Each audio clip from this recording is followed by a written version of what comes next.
Today, we're talking about the car's electrical system. We'll see how it works, plus some common myths, and check out some common signs that may indicate a failing electrical system. So roll up your sleeves and let's get under the hood.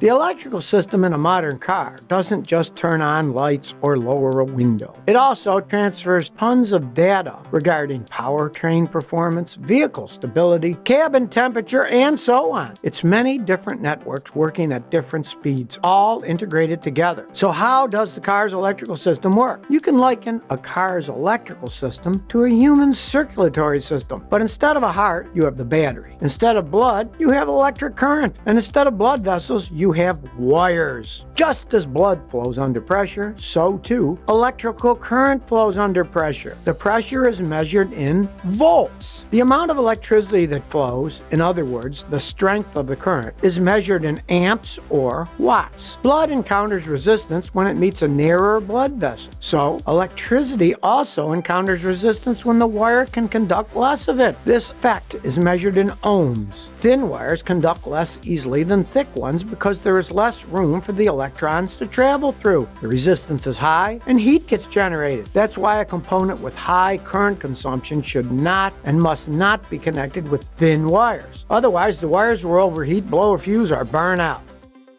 Your car's electrical system consists of three main parts: the battery, the starter, and the alternator. The battery provides juice to the starter and ignition system. It also delivers the extra power that's needed when the electrical load exceeds that of the alternator's supply. The alternator gives the battery the energy it needs to power your car. If one of these parts isn't working properly, your car won't start or operate properly. The battery powers all needed electrical currents to your car before it starts. This includes providing energy to the ignition, the fuel system, and the starter. That's why if your battery is too weak or dead, the car just won't start. The starter starts your car. It's usually located on the back of the engine or front of the transmission. When you turn the ignition on, the battery supplies a small amount of power to the starter motor. The starter rotates the flywheel, which activates the crankshaft, which throws the pistons into motion. Once you start your car, the alternator takes over. You can think of it as your car's electrical charger. When your car is running, the alternator generates direct current to recharge your car battery and keep the electrical system running. Today, turbos, water pumps, electrical motors, all such advancements demand ever more electricity to power. Aside from the main charging, starting, and ignition circuits, your car has other circuits that power the radio, lights, sensors, heating elements, and more. Current flows from the battery along a single cable to the component being powered, then back to the battery through the car's metal body, which is connected to the battery's earth terminal by a thick cable, or negative terminal. Computers in cars are becoming ever more complex. So you can see why electrical systems are getting more sophisticated than ever before. For example, did you know that the Bentley Bentayga carries more than 110 pounds in just electrical wiring alone? Let's briefly talk about fuses. Most people know its main purpose is to protect the wiring. Did you know that most cars have two fuse panels? There's one in the engine compartment that holds fuses for devices like cooling fans, anti-lock brake pump, and the ECU. The second fuse panel is usually located in the dashboard near the driver's knees. That one holds fuses for devices and switches located in the passenger compartment. And some cars have 4 or 5 separate compartments.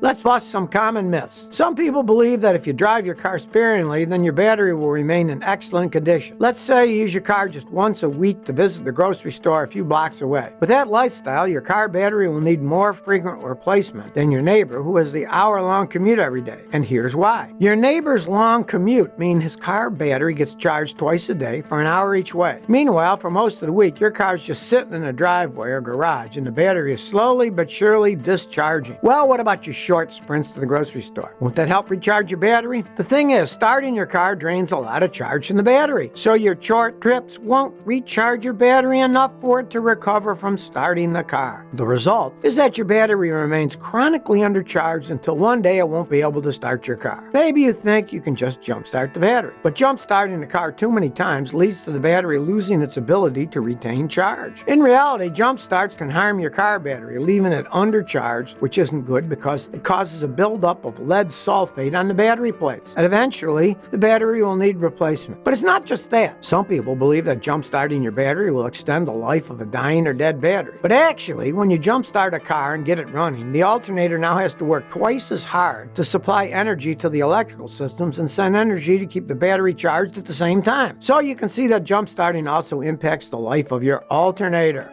A similar myth is that driving your car will completely recharge your battery. Well, it's not that cut and dry. The truth is, how well a battery gets recharged depends on your alternator's condition, how long you're driving, the amount of current diverted to other devices, and the temperatures outside. If your drive is short or stop and go, the battery won't get recharged. Let's say you're driving on a rainy, muggy summer night, so you turn on the headlights, wipers, and air conditioner. But this means less of the alternator's current is available to fully recharge the battery. See what I mean? And then there are some people who say you can test your alternator by disconnecting the battery while the engine is running. The theory is that a good alternator should produce enough current to run the engine. Decades ago, this was an acceptable practice when cars just had carburetors and no computers. But nowadays, modern cars have sophisticated microelectronics. So if you disconnect the battery, it'll actually harm the sensitive components because the alternator produces pulsating DC current with damaging voltage spikes. The battery actually acts like a voltage stabilizer that filters out the spikes. So disconnecting the battery is not a good idea to test your alternator.